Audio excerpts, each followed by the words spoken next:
The grandfather clock in the hallway chimed 7 times as I pulled into the driveway of our family estate. The same Victorian mansion that had witnessed 28 years of manipulation, favoritism, and carefully crafted lies. I sat in my car for a moment, watching the warm lights spill from the bay windows, illuminating the manicured lawn my mother took such pride in. My hands weren't shaking. Not anymore. I'd spent the last 6 months preparing for this moment, meticulously gathering documents, making calls, and waiting for the perfect time to reveal what I'd known all along. Tonight wasn't just another family meeting. It was the night everything would change. I checked my reflection in the rearview mirror. At 32, I looked different from the timid girl who used to live here.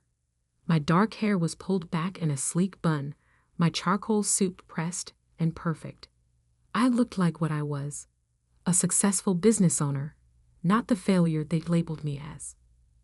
The front door opened before I could ring the bell. Kate, my younger sister, stood there in her designer dress, perfect makeup, and that ever-present smirk. "You're late," she said, voice dripping with fake concern. "Mom's already upset." Of course she was. Mom was always upset with me. It had been her default setting since I chose to start my own business instead of joining the family's real estate empire. I stepped past Kate into the foyer, the familiar scent of lemon polish and old money filling my lungs. Family photos lined the walls, Kate's graduations, her wedding, her first child.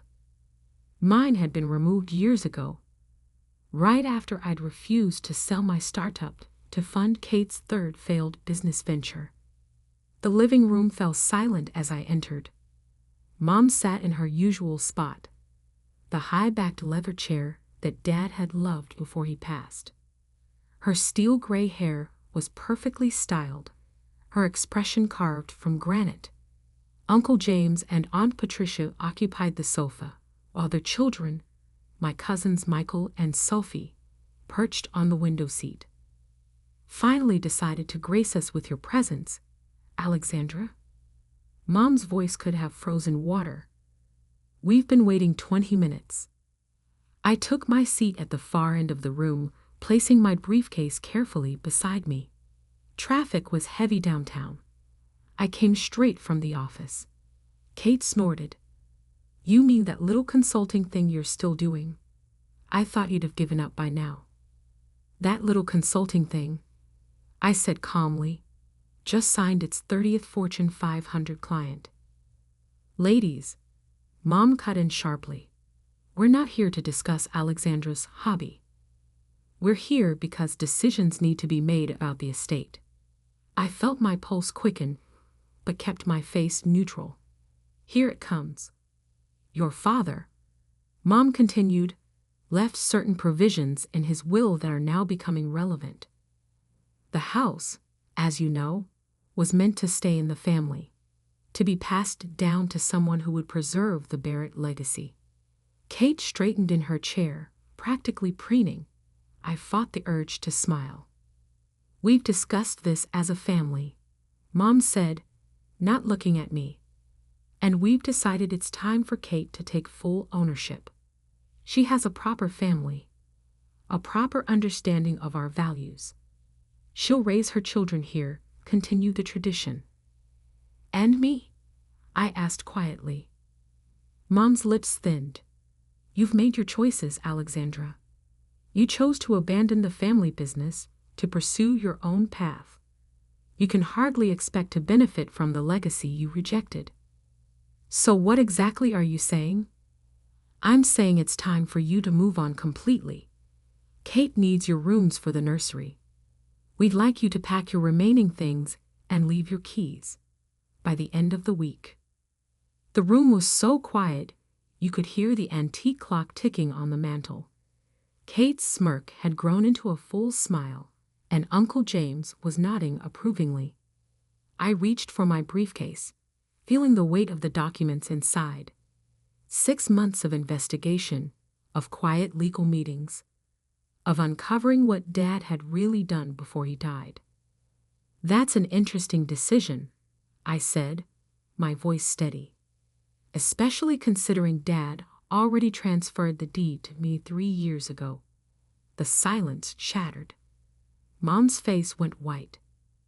"What did you say?" I pulled out the property papers, my hands still perfectly steady, and placed them on the antique coffee table. "Dad came to see me at my office about 8 months before he died. He knew about the embezzlement, Mom. He knew about the money you and Kate had been siphoning from the company accounts." Kate jumped to her feet. "You're lying." "Am I?" I pulled out another stack of papers. "These are the bank records, the transfers, the shell companies you created. Dad found it all, and he knew what you'd do to the family legacy once he was gone." Mom's face had gone from white to gray. "Alexandra, stop this nonsense immediately." "It's not nonsense." I stood slowly, straightening my jacket. "The house is mine. Has been for 3 years. Dad made sure of it before he died, and tomorrow I'm selling it. The proceeds will go to paying back the investors you defrauded." "You can't do this," Kate shrieked. "This is our home." "No," I said quietly. "This was Dad's home, and you betrayed everything he built. You have until tomorrow evening to pack your things. I've already notified the authorities about the fraud. They'll be here in the morning to begin their investigation." Mom stood on shaking legs. "You would destroy your own family?" I looked at her, really looked at her, and felt nothing but a calm certainty. "You destroyed this family the moment you chose greed over honesty. Dad knew it. That's why he trusted me with the truth." I picked up my briefcase and turned toward the door. Behind me, I could hear Kate starting to sob, Mom trying to dial her lawyer with trembling fingers. "Oh, and Mom," I paused at the doorway. "Those worthless dreams you mentioned. They just bought out your biggest competitor. Funny how things work out." The grandfather clock chimed 8 times as I walked out, its sound echoing through the house like a final judgment. In my car, I took a deep breath and pulled out my phone. "Yes, Mr. Harrison. Everything's set for tomorrow. Have the moving trucks here by 9. As I drove away, I caught one last glimpse of the house in my rearview mirror. It looked different now, more like a monument to lies than a family home. But tomorrow, it would be something else entirely, proof that sometimes justice comes in unexpected ways. The next morning dawned crisp and clear, sunlight streaming through my hotel room windows. I hadn't slept at my apartment last night. Too many memories, too many chances for Kate or Mom to show up unannounced. Instead, I checked into the Four Seasons downtown, the same hotel where Dad used to take me for Sunday brunch when I was little. My phone had 47 missed calls. Mom, Kate, Uncle James, even cousins I hadn't heard from in years. The family grapevine must have been burning up all night. I scrolled through the text messages, each one more desperate than the last. "You can't do this to us. Think about your sister's children. Your father would be ashamed." That last one, from Mom, almost made me laugh. If only she knew how many hours Dad had spent in my office, methodically documenting their fraud, preparing for this very moment. At exactly 8:45 a.m., my phone rang. Diana Palmer, my attorney. "They're trying to file an emergency injunction," she said without preamble. "Your mother's lawyer is claiming the deed transfer was done under duress." I smiled, pouring myself a coffee. And I just submitted your father's video deposition, the one he recorded with the notary present. Judge threw out their claim in less than 10 minutes. How long until they receive the formal eviction notice? Sheriff's deputy is delivering it now. They have until 6 p.m. to vacate. I set down my coffee and walked to the window, looking out over the city skyline. Somewhere out there, Mom was probably having one of her famous meltdowns. Kate would be calling every contact she had, trying to find a way out of this mess. "What about the fraud investigation?" I asked. "FBI's Financial Crimes Unit is already at the house. Your mother's trying to claim ignorance, saying Kate handled all the finances. But the paper trail your father documented, it's airtight. They're both looking at serious charges." I closed my eyes briefly, remembering Dad's face the day he showed me the evidence. He'd looked so tired, so disappointed. "Keep me updated," I said, ending the call. At 10:30 a.m., the moving trucks arrived at the estate, right on schedule. I watched through the security cameras I'd had installed months ago. Mom stood on the front steps, screaming at the workers, while Kate sat in her Range Rover, mascara running down her face. My phone buzzed again. A text from Sophie, my cousin. "Is it true? About the fraud?" I hadn't expected to hear from her. Sophie had always been different from the rest, quieter, more observant. "Yes," I typed back. "Dad found out they'd stolen almost $12 million from investors. Small business owners, mostly. People who trusted our family name." 3 dots appeared, disappeared, appeared again. Finally, I had no idea. "I'm so sorry, Alex." At noon, I drove back to the estate. The moving trucks were half full now, expensive furniture and precious antiques being carefully loaded. Mom's Mercedes was gone, but Kate's Range Rover remained, parked crookedly on the lawn. As I walked up the driveway, a familiar figure stepped out of an unmarked car. Detective Marcus Torres, Dad's old friend from the police force. He'd been helping us build the case quietly for months. "How's it going?" I asked. He shook his head. "Your mother's lawyer is trying to claim she had a stroke last year, says she wasn't mentally competent when some of these transfers were made. But we found emails going back 5 years. She knew exactly what she was doing." Inside, the house felt hollow. Half-empty rooms echoed with footsteps as FBI agents methodically documented everything. In the study, Kate sat with 2 federal agents, her designer dress wrinkled, her perfect image crumbling. She looked up as I passed. "How could you?" she whispered. "We're family." I paused in the doorway.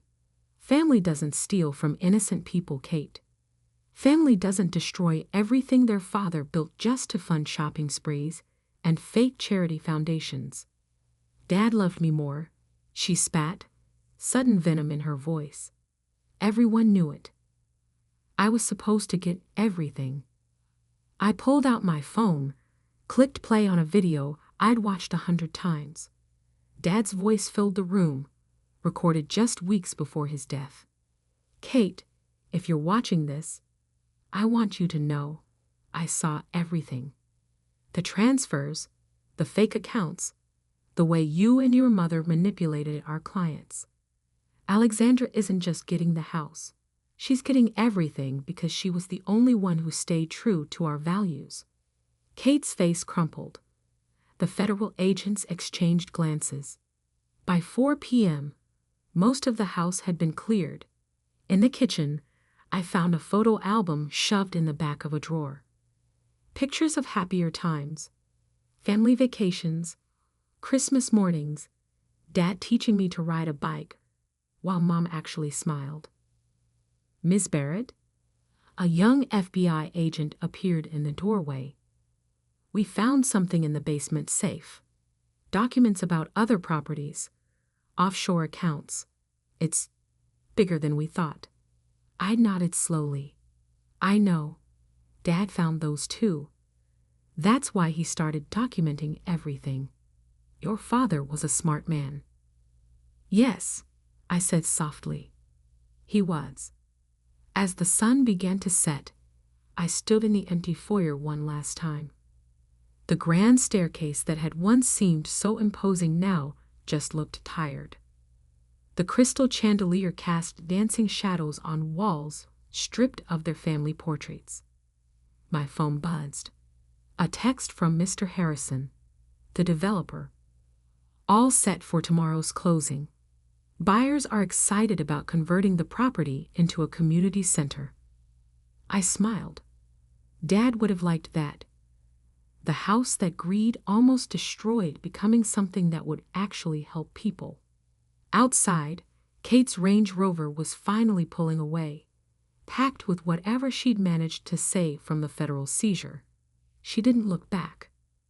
I locked the front door, the sound echoing through the empty house like the final note of a long, complicated song.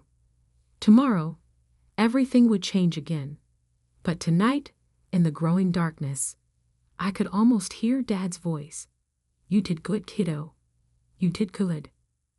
1 year later, I stood at the window of my downtown office, watching the city lights flicker to life in the early evening. The view was different from the one at the estate, but cleaner somehow, more honest. My assistant, Maria, knocked softly before entering. The Gazette reporter is here for your interview. I nodded, straightening my blazer. Send her in. Sarah Chin from the Business Gazette was younger than I expected, but her eyes were sharp. She set up her recorder as I took my seat behind my desk. Thank you for agreeing to meet, she began. Your story has become something of a legend in financial circles. The Barrett scandal, they're calling it. I smiled faintly. Interesting choice of words. How does it feel? She asked. 1 year after exposing one of the biggest family fraud cases in the state's history, I considered the question carefully. It feels right. Difficult, but right. Your mother and sister were sentenced last month, 20 and 15 years respectively. Any contact with them since? No. I picked up a framed photo on my desk. Dad and me at my college graduation. They made their choices. Now they're living with the consequences. And the victims? The investors they defrauded? Every penny has been repaid, I said firmly. We sold everything. The house, the vacation properties, their art collection. Combined with the seizure of their hidden accounts, we were able to make everyone whole. Sarah leaned forward. Sources say you could have kept some of those assets legally. The house, for instance. Why didn't you? Because it wasn't just about the money. It was about restoring faith in the Barrett name. Dad spent 30 years building a reputation for integrity. I couldn't let their actions be his legacy. The reporter nodded, making notes. And your company? Barrett Consulting has grown exponentially this past year. I smiled, genuinely this time. We just opened our 3rd office. Turns out there's a market for ethical business practices. Who knew? Your cousin Sophie joined the firm, I understand. Yes, she's heading our new compliance division. Ironic, isn't it?